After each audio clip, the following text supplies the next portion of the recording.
Hello, how are you? I'm so glad you're here. In this video, I was going to talk a bit about the language and the words that we use around our symptoms. I suppose in general, but obviously more specifically in terms of our symptoms that we would be experiencing. Now, you might think it doesn't really matter how we refer to things. We're feeling what we're feeling, we experience what we experience, and how we actually talk about it doesn't matter. But I would disagree there, and there is quite a lot of cases where we can see that it does matter, the words we use and the language we use. And I think that it extends across the board from interactions with health professionals, but then also when we're talking about our symptoms ourselves. So the classic one is when you maybe see a doctor or other health professional and you've got arthritis, and they'll talk about, they'll use words like bone on bone, crumbling, joints crumbling, or the spine's crumbling, even things like wear and tear. All these things, you think the kind of images that these words conjure up in your brain. If you talk about bone on bone, it doesn't make you sound very good. That doesn't make you feel very confident, and it wouldn't make you feel confident in using that part of your body. Crumbling spine. That's a classic one that and hopefully in days gone by that lots of medical professionals would use. And again has terrible connotations of your spine, being like a rock face that's kind of crumbling away. And in reality, that doesn't happen. I mean, it's not a case of somebody's spine crumbling away. There is obviously changes with time as we age, and that can be more so when there's disease processes going on, like osteoporosis or arthritis, or different conditions that people may have that affect their bones. But it doesn't crumble in the sense that, certainly my image, if someone says something crumbling, I imagine like a rock face, like a cliff face crumbling. You see rocks falling down, or I suppose that's the most kind of bone-like thing. But even if you think it's like crumbling things in the kitchen, that doesn't happen to your body. Nobody's ever stood up and then crumbled. Nobody's actually has ever crumbled. We're not a bit of bread. We're not a cliff face that's been eroded away by weather. So we don't crumble. And the thing is, if you think about these phrases when they're used, although they're not used with bad intention behind them, the association we then make with that is bound to be fearful. If somebody says to you, your spine is crumbling, or your knee joint is bone on bone, or there's so much wear and tear in that shoulder, it's degenerating. These words all bring about fear. They're all fearful scenarios. None of that's going to make you feel confident in moving. So as soon as you have the fear there, we know that the fear increases the brain's sensitivity, increases the vigilance within the nervous system, and therefore it will increase your symptoms and make you less likely to move, and in turn increases your pain, and then we go into this whole vicious circle. So that's the kind of classic ones that health professions will use, hopefully, to say, more so in the past than now, but that's kind of ones that certainly that I've encountered a lot over my career, actually kind of classic ones. But if we think also about the words we use ourselves, if we're talking about any symptoms we may have, stabbing,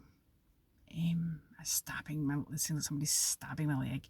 It feels like someone's tightening a tourniquet around my calf, or it feels like a hot poker's been jabbed in my back, or it's so taut and tight. And the words we use are really quite significant in terms of the messages we're then sending to our own nervous system.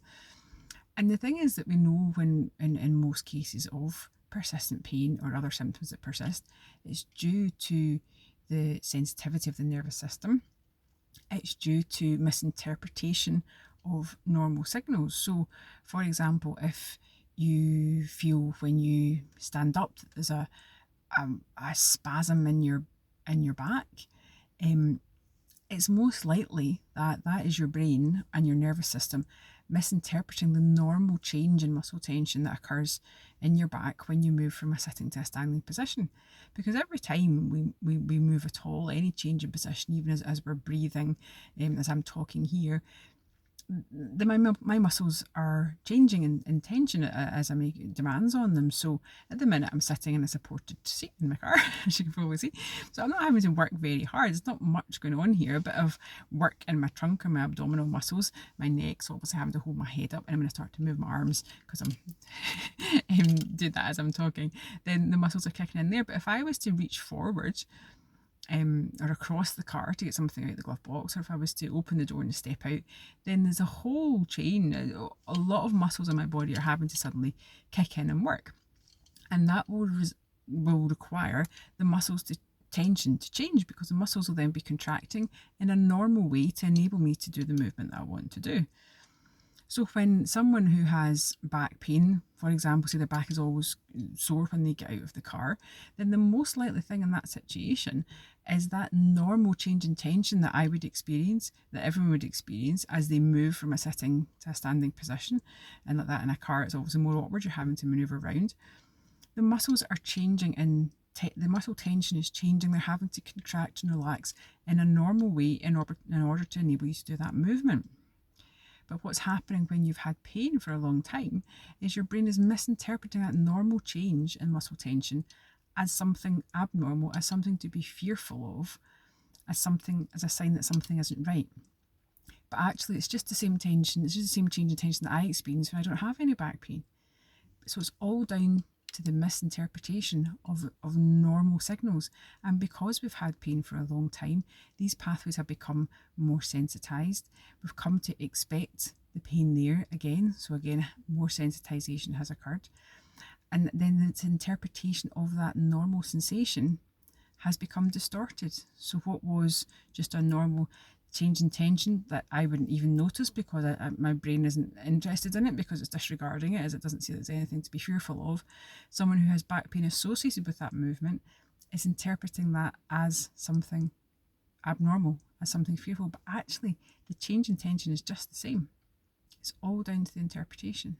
So it's about thinking how we talk about that to ourselves. So rather than saying as I get out the car, oh, there's that clenching, there's that tightening, there's that spasm in my back, can we reframe it and say, oh, I've noticed that tension in my back is increasing, but that's just normal. The muscle's having to increase its tension, the muscle's having to contract in a normal way to allow me to do that movement.